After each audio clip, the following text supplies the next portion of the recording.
ಅಂದ್ರೆ ವಯೋನಿವೃತ್ತಿಯ ಅಂಗವಾಗಿ ನಡೆಯುತ್ತಿರುವ ಈ ಕಾರ್ಯಕ್ರಮದಲ್ಲಿ ಭಾಗವಹಿಸಿದಂತಹ ನಮ್ಮ ಆಧ್ಯಾತ್ಮಿಕ ಚಿಂತಕರಾದ ಶ್ರೀ ಪ್ರದೀಪ್ ಗುರುಜಿಯವರೇ ಹಾಗೂ ನಮ್ಮ ಊರಿನ ಜೀವ ಹೆರಕಲ್ ರೈತ ಪ್ರಗತಿಪರ ರೈತರೇ ಹಾಗೂ ಕೊಡ್ಡನವರ್ ಮೇಡಮ್ ಅವರೇ, ಲಲಿತಾ ಕಾಯ್ ಮೇಡಮ್ ಅವರೇ, ಬಾಳಕ್ನವರ್ ಸರ್ ಅವರೇ ಹಾಗೂ ನನ್ನ ಒಂದು ವೃತ್ತಿಯಲ್ಲಿ ಹಿತಚಿಂತಕರಾಗಿ ಒಳ್ಳೆಯ ಬಾಂಧವ್ಯವನ್ನು ಇಟ್ಟುಕೊಂಡಂತಹ ಶ್ರೀ ಶರಣಪ್ಪ ಚಲ್ವಾದಿ ಅವರೇ, ಕವಳ್ಳಿ ಸರ್ ಅವರೇ, ಕೊಳ್ಳಿ ಸರ್ ಅವರೇ ಹಾಗೂ ನಮ್ಮ ಶಾಲೆಯಲ್ಲಿ ಸೇವೆ ಸಲ್ಲಿಸಿದಂತಹ ಶ್ರೀ ಬಿ ಆರ್ ಶೆಟ್ಟಿ ಅವರೇ ಹಾಗೂ ಊದಗಟ್ಟಿ ಮೇಡಮ್ ಅವರೇ, ಹಚ್ಚೋಳಿ ಮೇಡಮ್ ಅವರೇ, ಕೋರಿ ಮೇಡಮ್ ಅವರೇ, ಹೀಗೆ ಬಹಳಷ್ಟು ಜನ ನನ್ನ ಒಂದು ವೃತ್ತಿಯಲ್ಲಿ ಸಹೋದ್ಯೋಗಿಗಳಾಗಿ ನಾನು ಸೇವೆ ಸಲ್ಲಿಸಿದಂತಹ ಎಲ್ಲರೂ, ನಾನು ಕರೆದಂತಹ ಎಲ್ಲರೂ ಇಲ್ಲಿ ಬಂದಿದ್ದಾರೆ. ಅದು ನನಗೆ ಬಹಳ ಖುಷಿ ವಿಚಾರ. ಯಾಕೆ ಅಂತಂದ್ರೆ ಇದು ಒಂದು ಕಾರ್ಯಕ್ರಮ ಚೆನ್ನಾಗಿ ಆಗ್ಬೇಕಂತಂದ್ರೆ ನಮಗೆಲ್ಲರೂ ಬೇಕು. ಈಗ ಇನ್ನೂ ಅನೇಕ ಜನ ಬರೋರಿದ್ರು. ಯಾಕೆಂತಂದ್ರೆ ಇವತ್ತು ಒಂದು SIR ಒಂದು ತರಬೇತಿಯ ಕಾರ್ಯಕ್ರಮ ಇದ್ದುದರಿಂದ ಬಹಳಷ್ಟು ಜನ ನನ್ನೊಂದಿಗೆ ಸೇವೆ ಸಲ್ಲಿಸಿದಂತಹ ಅನೇಕ ಶಿಕ್ಷಕರು ಇವತ್ತು ಬಂದಿಲ್ಲ. ಇಲ್ಲ ಅಂದ್ರೆ ನನಗಿನ್ನೂ ಖುಷಿ ಆಗ್ತಾ ಇತ್ತು. ಅದಕ್ಕಾಗಿ ಈ ವಿಶೇಷವಾದ ನನ್ನ ಒಂದು ಈ ಕಾರ್ಯಕ್ರಮದಲ್ಲಿ ಆಗಮಿಸಿದಂತಹ ಎಲ್ಲರಿಗೂ ಮತ್ತು ಊರಿನ ಬಾಂಧವರಿಗೂ ಹಾಗೂ ನನ್ನ ಮನೆಯ ಕುಟುಂಬದ ಎಲ್ಲರೂ, ಊರಿನ ಗಣ್ಯಮಾನ್ಯರು, ಹೀಗೆ ಎಲ್ಲರಿಗೂ ನಾನು ವಂದನೆಗಳನ್ನ ತಿಳಿಸುತ್ತಾ, ನಾನು ನನ್ನ ಒಂದು ಊರಿನಲ್ಲಿ ನನ್ನ ತವರೂರು ಬೇವೂರಿನಲ್ಲಿ 30 ವರ್ಷ 3 ತಿಂಗಳ ಕಾಲ ನೋಡ್ರಿ, ಒಂದೇ ಊರಿನಲ್ಲಿ ಇಷ್ಟೊಂದು ಸೇವೆ ಸಲ್ಲಿಸಿದಂತಹ ನನಗೆ ಸುದೈವಾವಕಾಶ ನನಗೆ ದೊರಕಿದ್ದು ಪುಣ್ಯನೇ ಅಂತ ಹೇಳಬಹುದು. ಆದ್ರೆ ಕೊನೆಯ ಒಂದು ದಿನ ಮಾತ್ರ ನೋಡ್ರಿ, ಅದು ನನ್ನ ಹೆಂಗ ಸುದೈವ ಅನ್ಬೇಕು ಏನೋ ಗೊತ್ತಿಲ್ಲ. ಕೊನೆಯ ಒಂದು ದಿನ 30 ವರ್ಷ 3 ತಿಂಗಳ ಕಾಲ ನಾನು ಇಲ್ಲಿ ಸೇವೆ ಸಲ್ಲಿಸಿ ಕೊನೆಯ ದಿನದಲ್ಲಿ ಮಾತ್ರ ನನಗೆ ಮುಖ್ಯ ಗುರುಗಳಾಗಿ ಬಡ್ತಿಯನ್ನ ಹೊಂದಿ ದೇವಲಾಪುರ ಶಾಲೆಗೆ ಹಾಜರಾದೆ.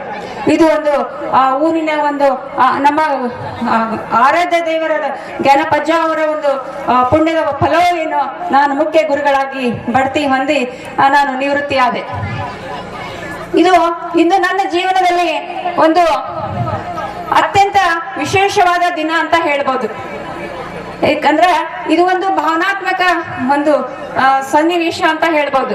ನನ್ನ ನೆಚ್ಚಿನ ಈ ತವರೂರಿನಲ್ಲಿ ನಾನು ಈ ಕ್ಷಣದಲ್ಲಿ ಮನಸ್ಸಿನಲ್ಲಿ ಸಂತೋಷ ಆಗ್ತದೆ, ಒಂದು ರೀತಿ ಹೆಮ್ಮೆನೂ ಆಗ್ತೈತಿ ಅಂತ ನಾನು ಹೇಳ್ತಾ ಇದ್ದೇನೆ. ನಾನು ಈ ಶಿಕ್ಷಕ ವೃತ್ತಿಯನ್ನ ಆರಂಭಿಸಿದ ದಿನ ಇನ್ನೂ ನನ್ನ ಕಣ್ಣ ಮುಂದೆ ನಿಂತಿದೆ. ಯಾಕಂತಂದ್ರೆ ನಾನು ಒಂದು ಒಳ್ಳೆಯ ಆತ್ಮವಿಶ್ವಾಸನ ಹೊಂದಿ ಒಂದು ನನ್ನ ಮಕ್ಕಳನ್ನ ತೀಡುವ ಪ್ರತಿಭಾವಂತ ಮಕ್ಕಳನ್ನಾಗಿ ನಾನು ಮಾಡುವ ಒಂದು ಉದ್ದೇಶವನ್ನು ಹೊತ್ತುಕೊಂಡು ನಾನು ಈ ಶಾಲೆಯಲ್ಲಿ ಹಾಜರಾದೆ. ಶಿಕ್ಷಕಿಗೆ ಆರಂಭವಾದ ನನ್ನ ಈ ಸುದೀರ್ಘ ಪಯಣ ಕೊನೆಯ ಒಂದು ಗಳಿಗೆಯಲ್ಲಿ ನಾನು ಮುಖ್ಯ ಗುರುಗಳಾಗಿ ಬಡ್ತಿಯನ್ನ ಹೊಂದಿದೆ. ಇದಕ್ಕೆ ಎಲ್ಲ ವಿದ್ಯಾರ್ಥಿಗಳ ಹಾಗೂ ಹಿರಿಯರ ಮತ್ತು ಪೋಷಕರ ನನ್ನ ಸಹಾಯ ನನಗೆ ಇದೆ ಅಂತ ನಾನು ಭಾವಿಸ್ತಾ ಇದ್ದೇನೆ. 30 ವರ್ಷಗಳ ಹಿಂದೆ ಶಿಕ್ಷಕಿಯಾಗಿ ಶಿಕ್ಷಣ ಕ್ಷೇತ್ರಕ್ಕೆ ನಾನು ಕಾಲಿಟ್ಟೆ. ಅನೇಕ ಕನಸುಗಳನ್ನು ಹೊತ್ತುಕೊಂಡೆ. ಹೀಗೆ ನಾನು ಈ ದೀರ್ಘ ಪಯಣದಲ್ಲಿ ಅನೇಕ ಒಂದು ಮಕ್ಕಳ ಒಂದು ವಿದ್ಯಾಭ್ಯಾಸಕ್ಕೆ ಒತ್ತು ಕೊಟ್ಟು ಅವರನ್ನ ತಿದ್ದುವಲ್ಲಿ ನಾನು ಯಶಸ್ವಿ ಆದೆ ಅಂತ ನಾನು ಹೆಮ್ಮೆಯಿಂದ ಹೇಳ್ಕೊತಾ ಇದ್ದೇನೆ. ಯಾಕಂತಂದ್ರೆ ನೋಡ್ರಿ, ವಿದ್ಯಾ ಇಂಡಿ ನನ್ನ ಹಳೆಯ ವಿದ್ಯಾರ್ಥಿನಿ, ಇವಳು ಕವನಗಳನ್ನ ಹೇಳಿದ್ದನ್ನ ನೋಡಿದರೆ ನನಗೆ ಬಹಳ, ನನ್ನ ವಿದ್ಯಾರ್ಥಿನಿ ಈ ರೀತಿ ತನ್ನ ಮನಸ್ಸಿನಲ್ಲಿ ಇಟ್ಟುಕೊಂಡು ನನ್ನ ಬಗ್ಗೆ ಇಷ್ಟೊಂದು ಒಳ್ಳೆಯ ಒಂದು ವಿಚಾರಗಳನ್ನು ಹೊತ್ತುಕೊಂಡು ಬರೆದಿದ್ದಾಳಲ್ಲ, ನನಗೆ ಬಹಳ ಒಂದು ಹೆಮ್ಮೆ ಆಯಿತು ಅಂತ ಹೇಳ್ಬೋದು. ನಾವು ಸ್ನೇಹ ಸಂಗಮದ ಕಾರ್ಯಕ್ರಮದಲ್ಲಿ ಹಳೆಯ ವಿದ್ಯಾರ್ಥಿಗಳ ಒಂದು ಸಂಘವನ್ನ ಮಾಡಿ ಸ್ನೇಹ ಸಂಗಮ ಕಾರ್ಯಕ್ರಮವನ್ನ ಮಾಡಿದ್ವಿ. ಆ ಕಾರ್ಯಕ್ರಮಕ್ಕೆ ಬಹಳ ಅಭೂತಪೂರ್ವಕವಾಗಿ ನಮ್ಮ ಹಳೆಯ ವಿದ್ಯಾರ್ಥಿಗಳು ಸ್ಪಂದನೆ ಮಾಡಿ ನಮ್ಮ ಶಾಲೆ 2 ಸಲ ಮಾಡಿದ್ವಿ ನಾವು ಸ್ನೇಹ ಸಂಗಮದ ಕಾರ್ಯಕ್ರಮ. ಇದು ಒಂದು ಸರ್ಕಾರದ ಒಂದು ವಿಶೇಷ ಯೋಜನೆನೂ ಹೌದು. ಇಂತಹ ವಿದ್ಯಾರ್ಥಿಗಳನ್ನು ನಾವು ಒಂದು ಕಡೆ ಒಂದುಗೂಡಿಸಿ ನಾವು ಕಾರ್ಯಕ್ರಮವನ್ನು ಮಾಡಿದಾಗ ಆ ವಿದ್ಯಾರ್ಥಿನಿಗಳು ನಮ್ಮ ಶಾಲೆಗೆ ಬಂದಾಗ ಅವರು ಪಡೆದ ಒಂದು ಖುಷಿ ಇದೆಲ್ಲ ನನ್ನ ಮನಸ್ಸಿನಿಗೆ ಇನ್ನೂ ಮೂಡ್ತಾ ಇದೆ. ಯಾಕೆಂತಂದ್ರೆ ನೋಡಿ, ನಾವು 30 ವರ್ಷಗಳ ಹಿಂದೆ 20 ವರ್ಷಗಳ ಹಿಂದೆ ಕಲಿತಂತಹ ಈ ಶಾಲೆಯಲ್ಲಿ ಆ ಮಕ್ಕಳು, ಆ ಹಳೆಯ ವಿದ್ಯಾರ್ಥಿಗಳು ಬಂದಾಗ ಅವರು ಆಟದ ಮೈದಾನ, ನಮ್ಮ ಶಾಲೆ ಶಿಕ್ಷಕರನ್ನ ನೋಡಿ ಎಷ್ಟೊಂದು ಅವರು ಖುಷಿ ಪಟ್ಟರು ಅಂದ್ರೆ ಅದು ಹೇಳಲಾರದು.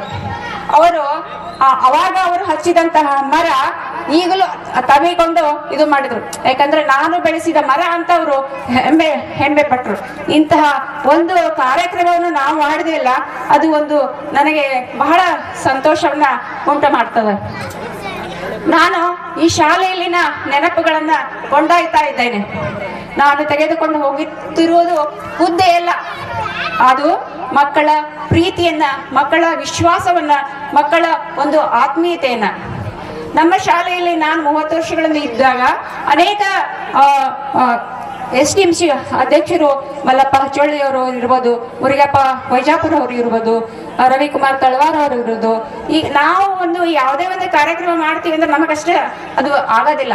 ಇಲ್ಲಿ ಶಾಲೆಯ ಮುಖ್ಯ ಗುರುಗಳು ಹಾಗೂ SDMC ಅವರ ಸಹಕಾರ ನಮಗೆ ಒಂದು ಬೇಕು. ಯಾಕಂದ್ರೆ ಇದೊಂದು ಕಾರ್ಯಕ್ರಮ ಇಲ್ಲಿ ನಡೀತಾ ಇದೆ ಅಂದ್ರೆ ಎಲ್ಲರೂ ಸಹಕಾರ ನಮಗೆ ಬೇಕು. ಅಂದಾಗ ಮಾತ್ರ ಇದು ಕಾರ್ಯಕ್ರಮ ಯಶಸ್ವಿ ಆಗ್ತದೆ ಅಂತ ಹೇಳ್ಬೋದು. ಒಂದು ಕಾಲದ ಚಕ್ರ ಯಾರಿಗಾದ್ರೂ ನಿಲ್ಲೋದಿಲ್ಲ,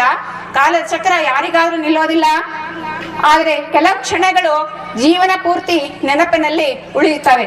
ಅಂತಹ ಒಂದು ಅಮೂಲ್ಯ ಕ್ಷಣಗಳಲ್ಲಿ ಒಂದಾದ ನನ್ನ ನಿವೃತ್ತಿಯ ಈ ಸಂದರ್ಭದಲ್ಲಿ ನಿಮ್ಮೆಲ್ಲರ ಮುಂದೆ ನಿಂತಿರುವುದು ನನಗೆ ಬಹಳ ಸಂತೋಷದ ಮತ್ತು ಭಾವನಾತ್ಮಕ ಅನುಭವವನ್ನ ಉಂಟು ಮಾಡ್ತಾ ಇದೆ. ಶಿಕ್ಷಕ ವೃತ್ತಿಯಲ್ಲಿ ಕಳೆದ ವರ್ಷಗಳು ಕೇವಲ ಉದ್ಯೋಗದ ದಿನಗಳಲ್ಲ, ಇವು ನನ್ನ ಬದುಕಿನ ಅಮೂಲ್ಯ ನೆನಪುಗಳಂತ ಹೇಳ್ಬೋದು. ಸಮಾಜದ ಗೌರವ ನನ್ನ ಜೀವನವನ್ನ ಸಾರ್ಥಕಗೊಳಿಸಿದೆ ಅಂತ ಹೇಳ್ಬೋದು. ನಾವು ಒಂದು ಯಶಸ್ವಿಯಾಗಿ ಮುನ್ನಡೆಬೇಕಾತಂದ್ರೆ ಅದಕ್ಕೆ ಹಿಂದೆ ಹಲವಾರು ಒಂದು ಕಾರಣಗಳು ಇರ್ತಾವ. ಪೋಷಕರು ಇರ್ಬೋದು, ವಿದ್ಯಾರ್ಥಿಗಳು ಇರ್ಬೋದು, ಎಲ್ಲ ನನಗೆ ಊರಿನಲ್ಲಿ ಎಲ್ಲರೂ ನನಗೆ ಬಹಳ ಆತ್ಮೀಯತೆಯಿಂದ ಗೌರವವನ್ನು ಕೊಡುವಂತಹ ಒಂದು ಸಂದರ್ಭ ನನಗೆ ಈಗಲೂ ಉಂಟಾಗಿದೆ. ನನಗೆ ಅನಿಸ್ತಾ ಇದೆ, ಈಗ ಬಿಟ್ಟು ಹೋಗುವಂತಹ ಈ ಸನ್ನಿವೇಶದಲ್ಲಿ ಶಾಲೆಯ ಗಂಟೆ ಮತ್ತು ಮಕ್ಕಳ ಒಂದು ನಗು, ಮಕ್ಕಳು ಮಾಡುವ ಒಂದು ಚಟುವಟಿಕೆಗಳು ನನ್ನ ಕಿವಿಯಲ್ಲಿ ಇನ್ನೂ ಕೇಳಿಸ್ತಾ ಇವೆ. ಅಂದ್ರೆ ನಾನು ನನ್ನ ವೈಯಕ್ತಿಕ ಬದುಕಿನಲ್ಲಿ ಬಹಳ ನೊಂದಿದ್ದರೂ ನಾನು ಪ್ರತಿದಿನ ಮಕ್ಕಳೊಂದಿಗೆ ಕಾಲ ಕಳೆದು ನನ್ನ ಈ ಜೀವನವನ್ನ ಸವಿಸಿದ್ದೇನೆ. ಇಂತಹ ಆ ಮಕ್ಕಳ ಒಂದು ನಗು ಚಟುವಟಿಕೆ ಈಗ ನನಗೆ ಇಲ್ಲವಾಗಿದೆ. ಅದೇ ನನಗೆ ಬಹಳಷ್ಟು ನೋವನ್ನು ಉಂಟು ಮಾಡುತ್ತದೆ. ನಾನು ಮಾರ್ಚ್ ತಿಂಗಳಲ್ಲಿ, ಏಪ್ರಿಲ್ ಒಳಗೆ ರಿಟೈರ್ ಆಗ್ತೀನಿ ಅಂದ್ರೆ ಏಪ್ರಿಲ್ 10ನೇ ತಾರೀಕಿಗೆ ಅದು ನಾನು ಸ್ಕೂಲ್ ಎಂಡಿಂಗ್ ಡೇ. ಅದಕ್ಕೆ ಮಾರ್ಚ್ ತಿಂಗಳಲ್ಲಿ ನನಗೆ ಇಷ್ಟೊಂದು ನೋವಾಗಿತ್ತು. ಶಾಲೆಯಲ್ಲಿ ನಡೆಯುವಂತಹ ಎಲ್ಲ ಚಟುವಟಿಕೆಗಳನ್ನು ನನ್ನ ಫೋನದಲ್ಲಿ ಸೆರೆ ಹಿಡ್ತಾ ಇದ್ದೆ. ಆಟದ ಮೈದಾನ ಇರ್ಬೋದು, ಮಕ್ಕಳ ಚಟುವಟಿಕೆಗಳು ಇರ್ಬೋದು, ಮತ್ತು ನಾನು ಶಾಲೆಯಲ್ಲಿ ಕುಳಿತುವಂತಹ ಸ್ಥಳ ಇರ್ಬೋದು, ಪ್ರತಿಯೊಂದು ಕಲಿಕಾ ಸಾಮಗ್ರಿಗಳು ಇರ್ಬೋದು, ಇವುಗಳನ್ನು ನಾನು ಫೋನಿನಲ್ಲಿ ಸೆರೆ ಹಿಡಿತಾ ಇದ್ದೆ. ಯಾಕೆ ಅಂತಂದ್ರೆ ಅದು ನನಗೆ ಅಷ್ಟು ಶಾಲೆ ಅಟ್ಯಾಚ್ಮೆಂಟ್ ಆಗಿತ್ತು, ನನ್ನ ಕುಟುಂಬನೇ ಆಗಿತ್ತದು. ಶಾಲೆ ನನ್ನ ಕುಟುಂಬ ಆಗಿತ್ತು, ಮಕ್ಕಳು ಕುಟುಂಬದ ಒಂದು ಸದಸ್ಯರ ಆಗಿದ್ರು. ನಾನು ಈಗ ಇಂದು ನಿವೃತ್ತಿ ಅಂತ ತಲುಪಿದ್ದೇನೆ. ಆದರೆ ಆದರೆ ಶಿಕ್ಷಣದ ಮೇಲಿನ ನನ್ನ ಪ್ರೀತಿ ಮತ್ತು ವಿದ್ಯಾರ್ಥಿಗಳ ಮೇಲಿನ ನನ್ನ ಮಮತೆ ಎಂದಿಗೂ ನಿವೃತ್ತಿ ಆಗೋದಿಲ್ಲ. ಯಾಕೆಂತಂದ್ರೆ ನಾನು ಒಂದು ನಿರ್ಧಾರ ಮಾಡಿದ್ದೇನೆ. ನಾನು ಹೇಗಾದರೂ ಮಾಡಿ ನನ್ನ ಜೀವನವನ್ನ ಒಂದು ಸಮಾಜ ಸೇವೆಯಲ್ಲಿ ತೊಡಗಬೇಕಂತ ಹೇಳಿ ನಾನು ವಿಚಾರ ಮಾಡಿದ್ದೇನೆ. ನಾನು ನಿವೃತ್ತಿ ಆದ ನಂತರ ನನಗೆ ಇದೊಂದು ಟೈಮ್ ಇದೆ ರೀ ಹೇಳಿಕ್, ಲಾಸ್ಟ್ ಕೊನೆ ಅವಕಾಶ ರೀ ಇದು. ಅದಕ್ಕಾಗಿ ನಾನು ಈ ಮಕ್ಕಳ ಪ್ರೀತಿಯನ್ನ ಮತ್ತು ವಿದ್ಯಾರ್ಥಿಗಳ ಮೇಲಿನ ನನ್ನ ಮಮತೆಯನ್ನ ನಾನು ನಿವೃತ್ತಿಯಾಗಲು ನಾವು ಬಿಡೋದಿಲ್ಲ. ನಾನು ಸಮಾಜ ಸೇವೆಯಲ್ಲಿ ತೊಡಗಬೇಕು. ಅದನ್ನೇ ನಾನು ಮೊದಲೇ ಪ್ರಿಪೇರ್ ಆಗ್ತಾ ಇದ್ದೆ. ಯಾಕಪ್ಪ, ನಾನು ನಿವೃತ್ತಿಯ ನಂತರ ಹೇಗೆ ಕಾಲವನ್ನ ಕಳಿಬೇಕು ಅಂತ ಹೇಳಿ. ಆದ್ರೆ ನಾನು ನನ್ನಷ್ಟಕ್ಕೆ ನಾನೇ ಅದನ್ನ ಧೈರ್ಯವನ್ನ ತಂದ್ಕೊಳ್ತಾ ಇದ್ದೆ. ಆಮೇಲೆ ಸಮಾಜ ಸೇವೆಯಲ್ಲಿ ನನ್ನ ಕಾಲವನ್ನ ಕಳಿಬೇಕು ಅಂತ. ಹೀಗಾಗಿ ನಾನು ನಮ್ಮ ರೆಡ್ಡಿ ಮಹಿಳಾ ಸಂಘದ ಸಂಘಟನೆಯಲ್ಲಿ ತೊಡಗಿದ್ದೇನೆ. ಅಷ್ಟೇ ಅಲ್ಲದೆ ನಾನು ನನಗೇನು ಮೋಟಿವೇಶನ್ ಮಾಡೋದು, ಯಾರೇ ವಿದ್ಯಾರ್ಥಿಗಳಿರ್ಬೋದು, ಯಾರೇ ಇರ್ಬೋದು, ಮೋಟಿವೇಶನ್ ಮತ್ತೊಬ್ಬರಿಗೆ ಪ್ರೇರಣೆಯನ್ನು ಕೊಡುವಂಥದ್ದು ಬಹಳ ಖುಷಿಯ ವಿಚಾರ. ಅಂತಹ ಈಗ ಮುಂದಾದರೂ ಸಹ ಯಾರೇ ಏನಾದರೂ ಪ್ರಾಬ್ಲಮ್ ಇದ್ರೆ, ನನಗೆ ಸ್ಕೂಲ್ನೊಳಗೆ ಹಳೆಯ ವಿದ್ಯಾರ್ಥಿಗಳು ಹೇಳ್ತಾ ಇದ್ರು, ಏನಂತ, ಟೀಚರ್ ನನಗೆ ಹಂಗಾಗಿದ್ದಾರೆ ಹಿಂಗಾಗಿದ್ದಾರೆ ಅಂತ ಹೇಳ್ತಾ ಇದ್ರು. ಅವರಿಗೆ ನಾನು ಪ್ರೇರಣೆ ಧೈರ್ಯವನ್ನ ಧೈರ್ಯ ಕೊಡ್ತಿದ್ದೆ. ಹೀಗಾಗಿ ನನಗೆ ಅಂತಹ ಒಂದು ವಿಚಾರ ನನಗೆ ಬಹಳ ಇಷ್ಟವಾದದ್ದು. ಮುಂದೆಯೂ ಸಹ ನಾನು ಯಾರೇ ಏನಾದರೂ ಕೇಳಿದರೆ ಅಥವಾ ಅವರೊಂದು ಸಮಸ್ಯೆಗಳನ್ನು ಹೇಳಿದರೆ ಪರಿಹರಿಸುವ ಒಂದು ಕಾರ್ಯಕ್ರಮವನ್ನ ನಾನು ಮಾಡ್ತಾ ಇದ್ದೇನೆ. ಆಮೇಲೆ ಕಳೆದ ತಿಂಗಳು ನಮ್ಮ ಶಾಲೆಯ ಹಳೆ ವಿದ್ಯಾರ್ಥಿನಿ ಶೋಭಾ ಮೇಡಮ್ ಅವರು, ಗುಳೇದಗುಡ್ಡ ಮೇಡಮ್ ಅವ್ರಿಗೆ ಸನ್ಮಾನ ಮಾಡಿದ್ರು. ನೋಡ್ರಿ, ಅವರು ಗುಳೇದಗುಡ್ಡ ಮೇಡಮ್ ಅವರು 90ರ ಒಂದು ಹರೆಯ. ನೋಡ್ರಿ, 90ರ ಒಂದು ವಯಸ್ಸಿನಲ್ಲಿ ಗುಳೇದಗುಡ್ಡ ಮೇಡಮ್ ಅವರಿಗೆ ನಮ್ಮ ಹಳೆಯ ವಿದ್ಯಾರ್ಥಿನಿ ಅವರ ಮನೆಗೆ ಹೋಗಿ ಹಾವೇರಿಯ ಯಾಲಕ್ಕಿ ಮಾಲೆಯನ್ನ ತೆಗೆದುಕೊಂಡು ಹೋಗಿ ಅವರ ಒಂದು ಪಾದ ಪೂಜೆಯನ್ನು ಮಾಡಿದಾರ. ನೋಡ್ರಿ, ಇದು ಒಂದು ಶಿಕ್ಷಕರಿಗೆ ಎಂತಹ ಒಂದು ಸ್ಥಾನ ಇದೆ ಅಂತ ನಾವು ಗೊತ್ತಾಗ್ತಾ ಇದೆ. ಯಾವುದೇ ಒಂದು ಇಲಾಖೆಯಲ್ಲಿ ನಾವು ಕೆಲಸ ಮಾಡಿದ್ರು ಅವರು ಅಷ್ಟೊಂದು ಆಗಂಗಿಲ್ಲ. ಆದ್ರೆ ಶಾಲೆಯಲ್ಲಿ ಕಳೆದ ದಿನಗಳೇನಿರ್ತಾವಲ್ಲ ಅವು, ಆಮೇಲೆ ನಾವು ಶಿಕ್ಷಕರಾಗಿ ಕೆಲಸ ಮಾಡಿರ್ತೀವಲ್ಲ, ನಮಗೆ ಮಾಜಿ ಶಿಕ್ಷಕರು ಅಂತ ಯಾರು ಅನ್ನೋದಿಲ್ಲ. ನಮಗೆ ನಾವು ಜೀವಂತ ಇರುವವರೆಗೂ ನಮ್ಮ ಟೀಚರ್ ಅಂತ ಅಂತಿರ್ತಾರೆ. ಹೀಗಾಗಿ ಈ ಶಿಕ್ಷಕ ವೃತ್ತಿ ಅನ್ನೋದು ನಮಗೆ ಬೆಲೆ ಕಟ್ಟಲಾಗದ್ದು ಅಂತ ಹೇಳ್ಬೋದು. ಈ ಪಯಣದಲ್ಲಿ, ನನ್ನ ಸುದೀರ್ಘ ಅವಧಿಯ ಈ ಪಯಣದಲ್ಲಿ ನನಗೆ ಮಾರ್ಗದರ್ಶನವನ್ನು ನೀಡಿದಂತಹ ಹಿರಿಯ ಅಧಿಕಾರಿಗಳು ಮತ್ತು ಪಾಲಕರು ಇರಬಹುದು, ನನ್ನನ್ನು ಸದಾ ಪ್ರೀತಿಸಿದ ವಿದ್ಯಾರ್ಥಿಗಳಿಗೆ ನಾನು ಎಂದೆಂದೂ ಚಿರಋಣಿಯಾಗುತ್ತೇನೆ.